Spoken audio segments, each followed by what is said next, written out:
Hello everyone, welcome back. Welcome to my channel Axelier Economics. In today's video we are going to continue with the theory of demand. हमने अपनी previous video में law of demand, exception of the law, why does this law operate, ये सारी चीजें discuss की थी. In continuation of it, now we have the second scenario in this concept is that is change in demand. Means we all know that demand law says that there is price relationship and that too inverse. When price increases, demand decreases. But we have discussed the other determinants of demand. That yes, if you have remember, the factors affecting demand are so many, not only price. So what is the effect of those factors on the demand and only price, how they all change, that we are going today in this session. So those who are new on my channel, please do like, share and subscribe it, and also press on bell icon. So here we start. In today's video, we are going to discuss change in demand, and that too for, we all know, the concept of demand is actually for 11th standard, but it is very prominent theory. It is applied in all the level of education, that too in higher education especially, even in MBA courses. This is already applied. तो यहाँ पे इसको हमें समझना है कि ये actually है क्या. तो चेंज इन डिमांड, डिमांड में बदलाव, डिमांड में हम किस तरह से चेंज लाते हैं, that is in two way. ये जो चेंज आता है वो दो तरीके से आता है, first and second. The first way is movement along a demand curve. Movement along a demand curve का मतलब है कि सेम डिमांड कर्व पे जो डिमांड कर्व बना है उसी पे मूवमेंट हो रहा है. मीन्स कोई नई डिमांड नहीं आ रही है, उसी डिमांड पर हम ऊपर या नीचे मूव कर रहे हैं. वो कैसे कर रहे हैं, that will see to it. Second aspect here is change in quantity demanded. This concept is also known as change in quantity demanded. Why? Because here changes occurs due to the change in price. तो price में change होने की वजह से ही ये demand में quantity change आता है. दैट वी नो, हम लॉ ऑफ डिमांड पढ़ा. तो इसका मतलब इससे आउटकम क्या निकल के आ रहा है कि ये जो थ्योरी है वो लॉ ऑफ डिमांड पर डिपेंडेड है. मींस इस तरह का जो चेंज है, movement along a demand curve और change in quantity demanded, that is based on law of demand. Means price is only the factor. कौन सा है फैक्टर? Only price. प्राइस इकलौता फैक्टर है जिसकी वजह से इस तरह की डिमांड में चेंज आ रहा है. अब ये चेंज इन क्वांटिटी डिमांडेड दो तरह से हो रही है, extension in demand curve and contraction in demand curve. अब ये क्या है, इसको समझना है. एक्सटेंशन मतलब क्या होता है? बढ़ना, आगे की तरफ जाना. तो सेम चीज यहाँ पर है. It is caused by decrease in price of own good. ये कब होता है, एक्सटेंशन कब होता है, डिमांड कर्व आगे की तरफ कब बढ़ना शुरू होता है, जब गुड्स की खुद की प्राइस में चेंज आया. और वो भी कैसा चेंज, प्राइस कम हो जाता है. और प्राइस कम होती है हम कैसे रिएक्ट करते हैं, हम ज्यादा डिमांड करने लगते हैं, right. So that will happen here. Now what happened? You can see here, caused by decrease in price. When price decrease from 10 to 5, 5 से 10 हो जाती है, प्राइस फॉल हो जाती है. So what happened? Demand increases 5 to 10. यानी जब price 10 थी तब डिमांड 5 थी, और जैसे ही प्राइस कम हुई, फॉल हुई, डिमांड बढ़ गई, राइट. तो अब चेंज क्या आया, हमें एक्सटेंशन पढ़ना है ना. सपोज कंज्यूमर जो है वो इस पॉइंट पर है, ये हम डिमांड कर्व बना रहे हैं, ये प्राइस फैक्टर हो गया, क्वांटिटी डिमांडेड हो गई जो हम यहाँ दिखा रहे हैं. मैं शॉर्ट में लिख रही हूँ, you can elaborate it fully, and this is the demand curve, right. तो ये पॉइंट है और कंज्यूमर ए पॉइंट पे कंजम्पशन कर रहा है. मींस ओपी प्राइस पर, ओपी प्राइस है जिसपे ओक्यू उसकी क्वांटिटी डिमांडेड है, राइट. ओपी प्राइस पे ओक्यू क्वांटिटी डिमांडेड है. अब क्या आया है, पहला एक्सटेंशन पढ़ रहे हैं हम. तो एक्सटेंशन के according it is caused by decrease in price. इसका मतलब प्राइस फॉल हुई. सपोज अगर ये प्राइस 10 है तो प्राइस फॉल हो गई 5. तो इसका मतलब नई प्राइस ये हो गई फॉल, और ये आ गया हमारा P0. कितना हो गया, इसकी वजह से क्या हो गई, डिमांड बढ़ गई. So quantity demanded has been increase. तो अगर सपोज ये कर्व सिर्फ यही होता, अगर ये कर्व यही होता, तो नई डिमांड को मैच करने के लिए, प्राइस फॉल पर डिमांड को मैच करने के लिए क्या होता, कर्व एक्सटेंड होता. एक्सटेंड मींस डाउनवर्ड एक्सटेंड होता, और नया पॉइंट मिलता हमको B. यानी हमारी नई डिमांड कहां पर है, O P0 प्राइस पर. न्यू क्या आ गया, OP0 प्राइस है एंड OQ0 क्वांटिटी है, जो किस पॉइंट पे मैच कर रही है, बी पॉइंट पे। एंड दैट मूवमेंट हो गया ना ए से बी की तरफ, कंज्यूमर का मूवमेंट हो गया ए से बी की तरफ, that is why it is known as movement along a demand curve. वही डिमांड कर्व है, कोई नया डिमांड कर्व नहीं बना, सेम डिमांड कर्व पे कंज्यूमर ए से बी की तरफ मूव कर गया। So this is why it is called movement along a demand curve और change in quantity demanded. You can see here we have change in quantity. किसका change आया, quantity का change. It is due to the fall in price. So this is the first type which we have discussed extension of demand curve. अब चलते हैं contraction of demand curve. तो before we go for contraction, just write down the things. Okay, now so we are moving for the next step into movement along a demand curve, that is contraction. Contraction means reverse back, पीछे की तरफ जाना, यानी upward movement हो रहा है same demand curve पे, अब हम पीछे की तरफ जा रहे हैं। और ऐसा क्यों हुआ, लाइक मैंने पहले भी कहा, price is only the factor. तो caused by increase in price, price के बढ़ने की वजह से, खुद की गुड की प्राइस बढ़ने की वजह से हम कॉन्ट्रैक्ट कर जाते हैं, पीछे की तरफ मुड़ जाते हैं। तो ये कैसे हो रहा है, let's see again the demand curve. You can see the price was 10, जो इंक्रीज हो जाती है 5 रुपीज बढ़ गई, जिसकी वजह से डिमांड जो है 5 यूनिट कम हो गई। सो this is the change initially. Now will focus over it. ये हमारी सेम वही कंडीशन है, OP is price and OQ is quantity initial, right, ये इनिशियल है, ठीक है। अब क्या हुआ, like I said, it is caused by increase in price. तो सपोज अगर प्राइस बढ़ जाती है, कितनी हो गई, 15, यानी P1। जैसे ही प्राइस बढ़ती है तो क्वांटिटी में क्या चेंज आया, फॉल हो गई क्वांटिटी, पीछे की तरफ आ गई Q1। कितनी फॉल हो गई, कहाँ पर आ गई, ये कितनी थी हमारी 10 थी और हम आ गए 5 पर। इसका मतलब प्राइस के बढ़ने से क्वांटिटी पीछे चली गई। पहले हम ए पॉइंट पर थे, कंज्यूमर का पॉइंट ए था ये, अब क्या हो गया, OP1 नई प्राइस बन गई एंड OQ1 न्यू क्वांटिटी बन गई। किस पॉइंट पे बनी, अगेन बी पॉइंट पर अब ये बी पॉइंट कहाँ आ रहा है, ऊपर की तरफ आ रहा है, यानी कॉन्ट्रैक्शन हो गया। अब सपोज डिमांड कर्व अगर मेरा यहीं पर होता, इफ सपोज डिमांड कर्व मेरा सिर्फ यहीं तक होता, तो क्या चेंज आता, मूवमेंट होता, सेम डिमांड कर्व कॉन्ट्रैक्ट होता पीछे की तरफ, यानी मुझे बी पॉइंट यहाँ मिला। क्यों हुआ, क्योंकि कॉन्ट्रैक्शन हुआ। किस वजह से हुआ, प्राइस बढ़ी, डिमांड डिक्रीज हो गई, जिसकी वजह से एक मूवमेंट आया ए से बी की तरफ, और ये मूवमेंट रिवर्स है, बैकवर्ड है और अपवर्ड है to the same demand curve. So this is how it has been change. So you just write down, we have discussed about movement along a demand curve, which is also called change in quantity demanded. It is done due to change in prices of own good.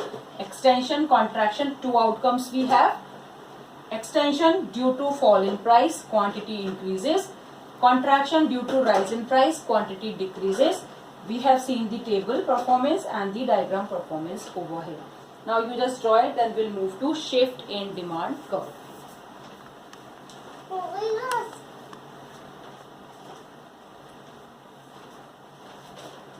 So now we'll discuss shift in demand curve. Shift itself says that there is a change, but shift आ रहा है, movement नहीं है। यानी यहाँ तो हम move कर रहे थे ऊपर नीचे एक ही डिमांड कर्व पे, और shift कहता है कि we have some new demand curve। इसका मतलब यहाँ पे एक नया डिमांड कर्व बनने वाला है, and that too because of other factors। कौन से फैक्टर्स अब यहाँ काम करेंगे, अदर फैक्टर्स। अदर फैक्टर्स कौन कौन से थे, याद आया, डिटर्मिनेंट्स कौन कौन से थे, प्राइस ऑफ रिलेटेड गुड यानी substitute and complementary, income of consumer in dealing with inferior and normal good, taste and preferences, habit, everything, future expectation. ये सारी चीजें हमने यहाँ पर डिस्कस की थी। So this is what are the other factors which are also determining the change in demand, and that change is called shift. It is called change in demand because यहाँ पे quantity बदल रही है but with the change in new demand, यानी quantity में change आया but किसकी वजह से आया, एक नया डिमांड सेट हुआ है। पुरानी डिमांड पे नहीं चले हैं हम, एक नए डिमांड पे सेट हुए हैं, जबकि यहाँ पे पुरानी डिमांड पे ही हम ऊपर नीचे हो रहे थे सेम डिमांड कर्व पे। तो यहाँ पे नया चेंज आ रहा है वो कैसे है, यहाँ भी दो तरह के चेंज है, जैसे यहाँ दो तरह के थे यहाँ भी दो हैं, increase in demand, decrease in demand. Now what is the difference? Increase in demand means shift to rightward. Increase in demand कैसे आएगा? शिफ्ट होगा राइटवर्ड, यानी डिमांड कर्व आगे की तरफ निकलेगा नया और राइटवर्ड शिफ्ट, ठीक है। यहाँ क्या होगा? शिफ्ट टू लेफ्टवर्ड, यानी डिमांड कर्व पीछे की तरफ बनेगा नया, और it is called backward shift, यानी पीछे की तरफ शिफ्ट। अब ये क्यों हुआ? सपोज मैंने यहाँ पे एग्जाम्पल लिया इनकम का, अभी मैं सिर्फ एक ही एग्जाम्पल ले रही हूँ, अभी मैं आपको सारे एग्जाम्पल के साथ समझाऊंगी how substitute affect and how complementary effect, how inferior and how normal, that will discuss later. So here suppose income है कंज्यूमर की 100 रुपीज, उसकी इनकम बढ़ जाती है 200, राइट, तो उसकी 100 रुपए इनकम बढ़ गई। प्राइस रिमेन सेम, मैंने कहा ना अदर फैक्टर वर। अब यहाँ पे क्या हो गया? प्राइस जो हो गई वो कांस्टेंट हो गई। प्राइस क्या हो गई? कांस्टेंट हो गई, यानी प्राइस में कोई बदलाव नहीं आएगा, सिर्फ किस में चेंज आएगा? दूसरे फैक्टर्स में, राइट। तो इनकम बढ़ी, इनकम दूसरा फैक्टर है, प्राइस रिमेन सेम, प्राइस वही की वही रही, पर क्वांटिटी बढ़ गई, कंज्यूमर ने डिमांड बढ़ा दी। क्यों बढ़ा दी? क्योंकि उसकी इनकम बढ़ी है, मार्केट में प्राइस में कुछ भी हुआ हो बट उसकी इनकम बढ़ी है। तो in that case now what happened, we have OX and OY here. This is showing quantity demanded and this is shows price, showing price here, price which is constant. As I told you, price remain constant. This is the original demand curve. Now what happened? Because income बढ़ गई, so demand curve will shift to rightward, known as D1. Remember one thing, whenever you show any changes, use broken line to show the changes. तो demand नया बन गया, हम B point पर आए तो जरूर, बट मूवमेंट के साथ नहीं आए, एक नए डिमांड कर्व के साथ आए। तो दिस इज द चेंज। हम Q से Q1 पे हुए but without the change in price of a commodity. Commodity की प्राइस में चेंज नहीं आया, सिर्फ हमारे क्वांटिटी डिमांड में चेंज आया, and that too other factor, इसलिए इसको हम बोल रहे हैं सिर्फ चेंज इन डिमांड। तो न्यू डिमांड कर्व इंक्रीज, क्या है ये? Increase, and it is called rightward shift. क्या बोलेंगे इसको हम? Rightward shift in demand curve. अब ये किन किन कारणों से आता है, that will discuss when I teach you substitution, complementary and all other effect. तो उसके रीजंस बताऊंगी, क्या क्या रीजन है जिससे राइटवर्ड शिफ्ट होगा और क्या क्या रीजन है जिससे बैकवर्ड शिफ्ट होगा, राइट। अब चलते हैं नेक्स्ट सेगमेंट पे। सबसे पहले इसको ड्रॉ कर लो so that you can understand it well, then will go to the next segment which is called decrease in demand. So now we'll move to the next segment, that is decrease in demand. अब decrease in demand हो रही है, demand कम हो रही है, shift leftward होगा, backward shift होगा। हम अगेन वापस से वही फैक्टर ले रहे, इनकम। तो कैसे शिफ्ट होगा? इनकम 100 रुपए थी, अब 50 हो गई, इनकम कम हो गई। प्राइस मार्केट में सेम ही है, you can C the constant line of price. अब क्या हो गया? डिमांड जो 10 थी अब वो कितनी हो गई? 5। क्यों हो गई? क्योंकि इनकम कम हो गई। तो इनकम के कम होने की वजह से हमारी डिमांड में फर्क पड़ा, कम हुई। तो अब क्या होगा? हम ए पॉइंट पर हैं, OQ क्वांटिटी डिमांड कर रहे हैं, OP प्राइस है, OQ क्वांटिटी है, ए पॉइंट पर है, पर डिमांड हमारी कम हो गई, मींस नया कर्व, नया डिमांड शो होगा, that too represented by D1।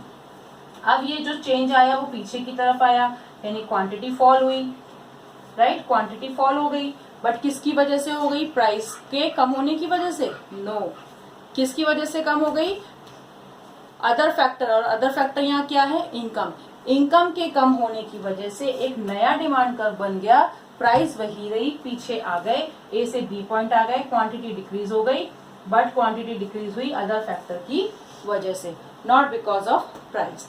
तो इसमें हमने क्या चेंज देखा? यहाँ तो सेम ही डिमांड कर्व पे मूवमेंट हो रहा था, बट यहाँ पे एक नया ही डिमांड कर्व बन रहा है, एक नई क्वांटिटी को दिखाने के लिए एक नया डिमांड कर्व बन रहा है, वो चाहे आगे हो चाहे पीछे हो। आगे क्यों हुआ? जब पॉजिटिव चेंज आए, पीछे हुआ जब नेगेटिव चेंज आए, यानी बैकवर्ड जब इनकम फॉल हो गई, राइटवर्ड जब इनकम इंक्रीज हो गई। अब इसके क्या क्या रीजंस हैं, किस वजह से ये चेंज आ रहा है, that all will discuss with some examples of substitute, complementary and related goods, and income effect, that is income normal and inferior goods. So you just draw this diagram as well, then we'll discuss that too. So now we'll discuss the reason behind the rightward and the leftward shift, increase and decrease in demand, along with their explanation with the help of diagram here, right? So here we'll start with the first one, increase in demand due to these reasons. तो first reason here is increase in income of consumer. अगर consumer की income बढ़ती है, this is the diagram we have here, right? So this is how we are going to draw. Price remains same. Price is not a factor here dealing with, and this is the demand curve. अब अगर income consumer की बढ़ती है तो क्या होता है, rightward shift आता है. We are moving from A to B. This is called the new change. Income बढ़ने की वजह से. बट ये इनकम कौन सी गुड के रेफरेंस में हुआ, नॉर्मल गुड के रेफरेंस में.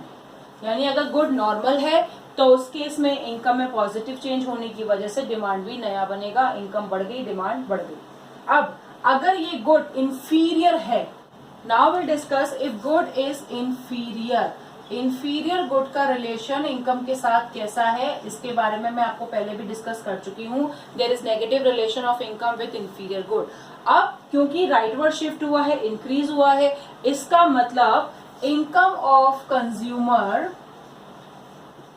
फॉल्स. यानी कंज्यूमर की इनकम फॉल हो गई है, कंज्यूमर के पास अब ज्यादा पैसा नहीं है. इन दैट केस वो नॉर्मल गुड से इंफीरियर गुड पे शिफ्ट कर जाता है, राइट? क्योंकि अब उसका बजट उसको अलाउ नहीं कर रहा कि वो उस नॉर्मल सुपीरियर गुड को ही कंटिन्यू करे, इसलिए वो उसको छोड़कर इंफीरियर गुड पे आ जाता है. And in that case demand for inferior will shift to rightward. तो किस वजह से हुआ, जब कंज्यूमर की इनकम फॉल हो जाती है. When consumer income falls, demand for inferior good increases. This is the reason. I hope you have understood. You have drawn the diagram too. Now we are going for the second reason, which is talking about substitute good.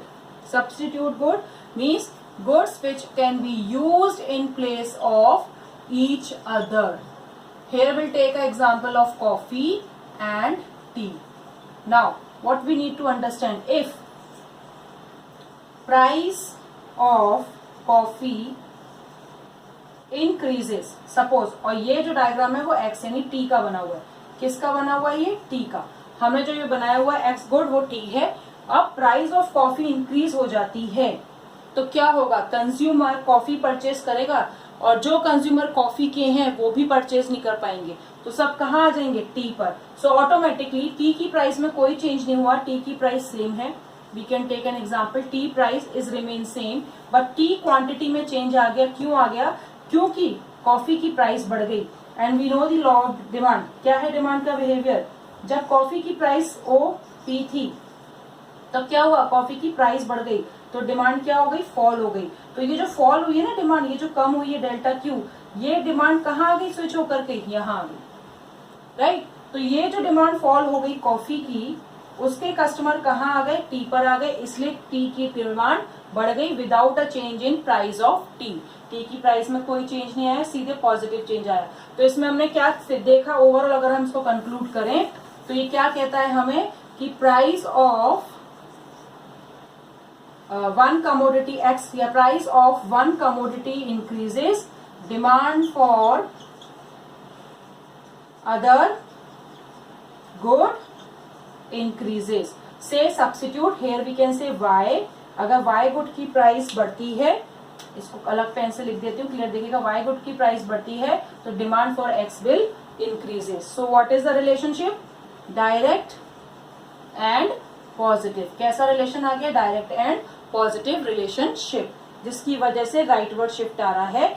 किसके में, demand of given good due to the change in price of substitute good.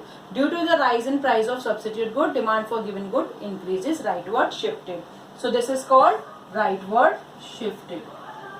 Now we are moving to the next topic, price of complementary good falls. अब complementary goods क्या है, for this again we need one more example.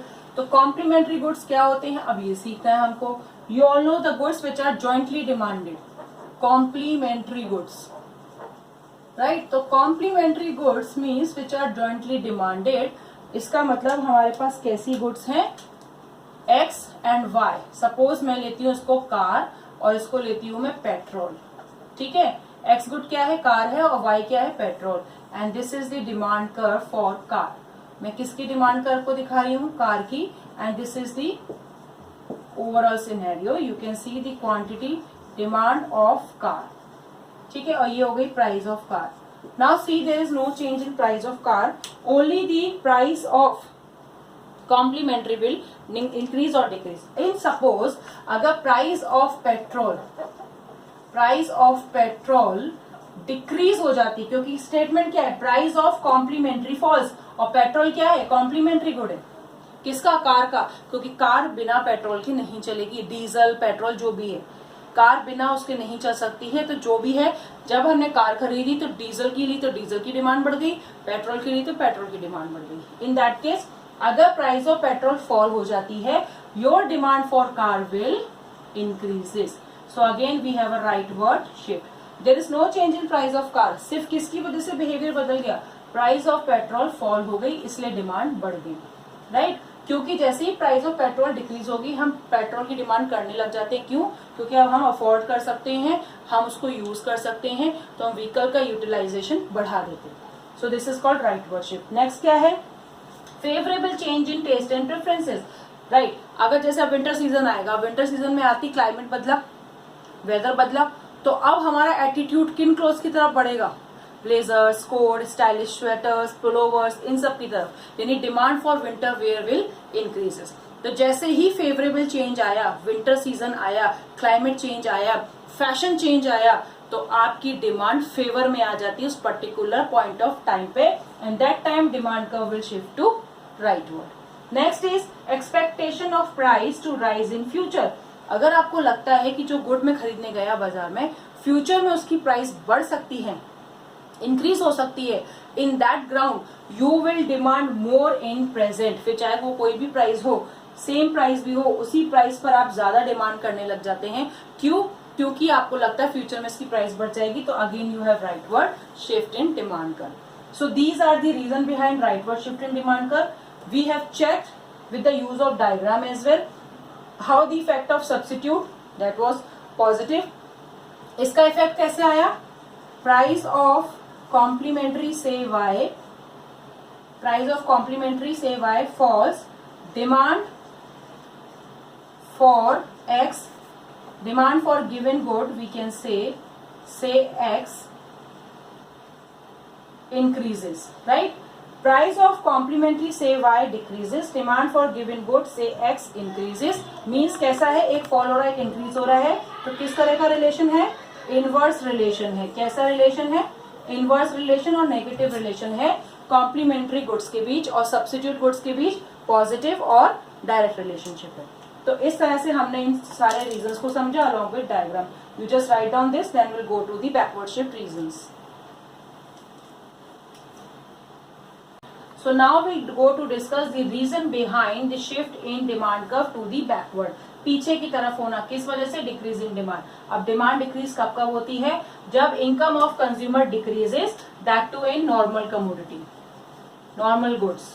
तो जब normal goods हैं उस case में जब income of consumer decrease हो जाती है, इसका मतलब हम नॉर्मल गुड यहाँ डिस्कस कर रहे हैं, जैसे ही इनकम y 10 से 5 हो जाएगी, डिमांड भी 10 से 5 हो जाती है, यानी डिमांड भी डिक्रीज हो जाती है, प्राइस में कोई चेंज नहीं आया। So this will cause the leftward shift in demand curve, which will be shown like this here, and you can see the new quantity is here which is to the backward, and this shift is called leftward shift। किसकी वजह से आ गया ये leftward shift, due to fall in income of consumer. अभी देखो inferior good जब हम पढ़ रहे थे तो क्या था, जैसे ही कंज्यूमर की इनकम फॉल हुई, demand for inferior increases.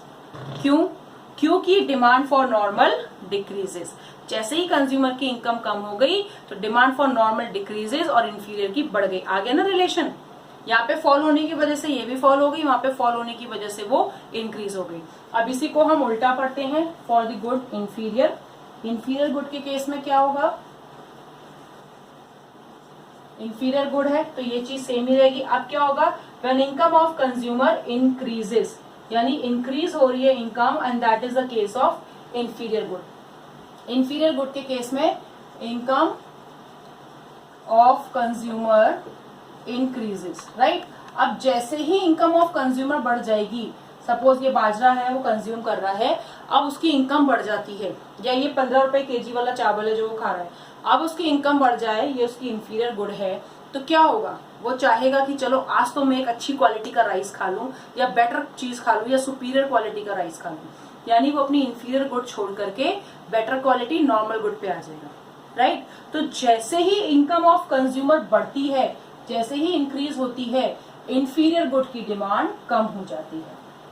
So what happen, income rises, demand for inferior fall. This is showing the again negative relation between income and inferior good demand and the positive relation between income and normal good demand. So this is how it will change. Now we'll go to discuss the effect of change in substitute good.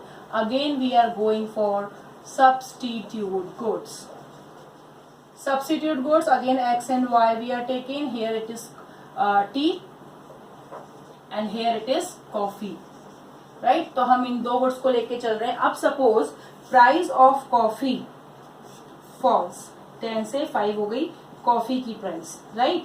तो demand for coffee क्या हो जाएगी, increase हो जाएगी, right. क्योंकि जैसे ही price fall होगी तो डेफिनेटली हम कॉफी को खाना पसंद करेंगे, कॉफी यूज करना पसंद करेंगे। इन दैट केस जो टी प्रोडक्ट है, क्वांटिटी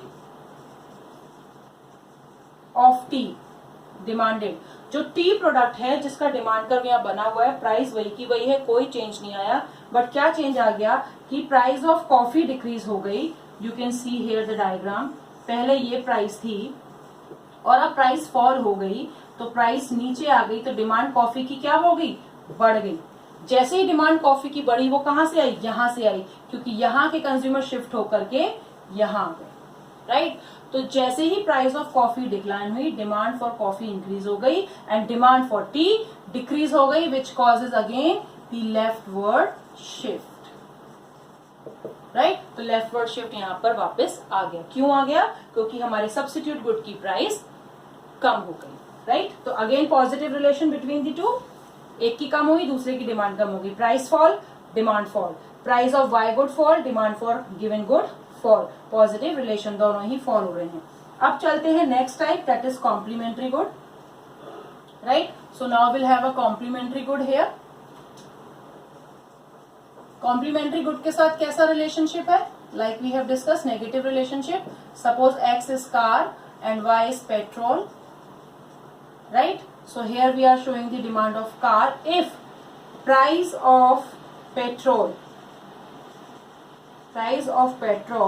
increases, पेट्रोल की प्राइस बढ़ेगी तो quantity demanded for petrol will decreases, right.